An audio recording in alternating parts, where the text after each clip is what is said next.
আসসালামু আলাইকুম। Farzana's new recipe চ্যানেলে সবাইকে স্বাগতম। ডিম পুরি এভাবে একবার খেয়ে দেখুন, মুখে স্বাদ লেগে থাকবে। ফুলকো নরম তুলতুলে ডিম পুরির এই রেসিপিটি সকাল বিকেলের নাস্তায় বা বাচ্চাদের টিফিনের জন্য খুবই সহজে আপনারা হাতের কাছে থাকা কয়েকটি উপকরণ দিয়েই তৈরি করে নিতে পারবেন। একেবারে সহজভাবে ফুলকো নরম তুলতুলে ডিম পুরির এই রেসিপিটি শেয়ার করেছি। আশা করছি মুখে স্বাদ লেগে থাকার মতো ডিম পুরির এই রেসিপিটি আপনাদের ভালো লাগবে। ফুলকো এরকম ডিম পুরির এই রেসিপিটি তৈরি করতে এখানে প্রথমে আমি একটি ময়দার খামির তৈরি করে নিব। একটা বাটিতে নিয়ে নিলাম 2.5 কাপ পরিমাণ ময়দা। তো এখানে আপনারা চাইলে আটাটাও নিতে পারেন। দিয়ে দিব স্বাদ মতো লবণ, 3 টেবিল চামচ পরিমাণ রান্নার তেল। এবার হাত দিয়ে সবগুলো উপকরণ আমি মাখিয়ে নিব। তো এখানে তেলটাকে ময়দার সঙ্গে খুব ভালোভাবে মিশিয়ে নিতে হবে।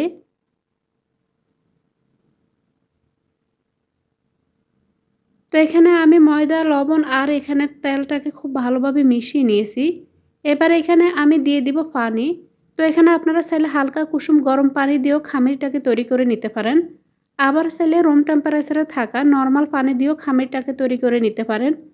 তো এখানে আমি পানি দিয়ে এখানে খামিরটাকে তৈরি করে নিয়েছি। এবার হাত দিয়ে খুব ভালোভাবে এই খামিরটাকে আমি মথে নিব। এবার এই খামিরটাকে একটা সাইডে রেখে দিব। ততক্ষণে এখানে আমি খুবই মজাদার একটি ডিমের পুর তৈরি করে নিব। তো এখানে আমি 4টি সিদ্ধ ডিম নিয়েছি।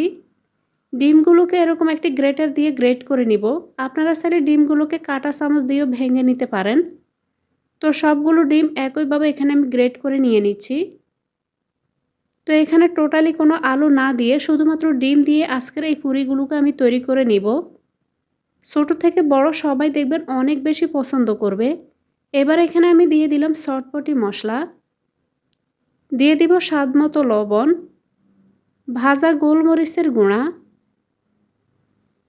ডিম পুরির এই রেসিপিটি তৈরি করতে এখানে আমি আর কোনো মশলা দিব না, শুধুমাত্র সামান্য কয়েকটি মশলা দিয়ে এখানে ডিম পুরির রেসিপিটি তৈরি করে নিব।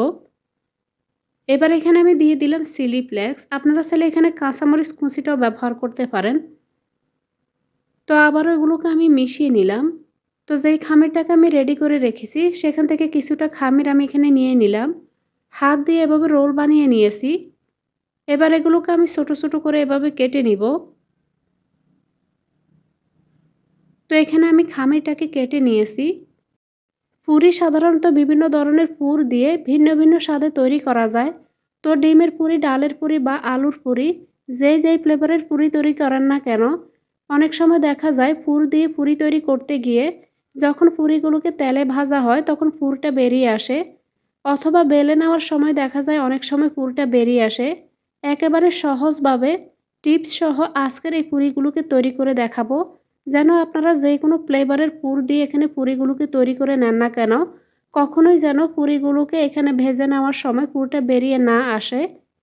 তো এখানে আমি টিপসটা শেয়ার করছি, যেভাবে পুরিগুলোকে বানিয়ে নিলে আপনারা পারফেক্টভাবে পুরিগুলোকে তৈরি করে নিতে পারবেন। তো এখানে একটু মোটা করে একটা রুটি বেলে নিয়েছি। এবার এখানে আমি কিছুটা দিয়ে দিব ডিমের পুর। যেই পুরটাকে আমি বানিয়ে রেখেছি সেখান থেকে কিছুটা পুর দিয়ে দিব। তো পুরিগুলোকে তৈরি করার সময় একেবারে খুব বেশি পুর দিয়ে দিবেন না। ঠিক যতটুকু প্রয়োজন আপনারা আপনাদের রুটির সাইজ অনুযায়ী আন্দাজ মতো এখানে পুরটাকে দিয়ে দিবেন। এবার চারপাশ থেকে এখানে রুটিটাকে উঠিয়ে খুব ভালোভাবে আটকে নিতে হবে।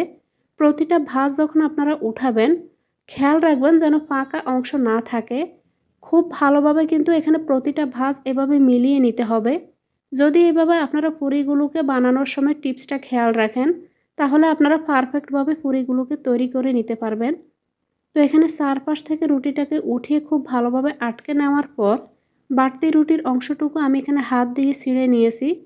এবার খুব হালকাভাবে একটু ময়দার গুঁড়া ছিটিয়ে আমি দুইটা সাইডে একটু হালকা হালকা করে এভাবে চেপে চেপে এখানে সেট করে নিব, বা এখানে পুরিটাকে একটু বড় করে নিব। যারা পুরি তৈরি করতে গিয়ে বারবার ব্যর্থ হন তারা বেলুনি দিয়ে না বেলে পুরটা দেওয়ার পর হাত দিয়ে চেপে চেপে এটিকে এভাবে সেট করে নেবেন। এতে করে দেখবেন আপনাদের পুরিগুলো আর ফেটে যাবে না বা পুরটা বেরিয়ে আসবে না। এবার পুরিগুলোকে আমি তেলের মধ্যে ভেজে নিচ্ছি। আগে থেকে চুলায় এখানে কিছুটা তেল খুব ভালোভাবে গরম করে নিয়েছি। তেলটা যখন বুঝবেন খুব ভালোভাবে গরম হয়ে গিয়েছে তখন চুলার আঁচটাকে মিডিয়ামের কাছাকাছি রেখে আপনারা এখানে পুরিগুলোকে ভেজে নেবেন। তো এখানে আমি একটি ডিমের পুরি ভেজে নিয়েছি। বাকি পুরিগুলোকে এখানে আমি একইভাবে ভেজে নিব।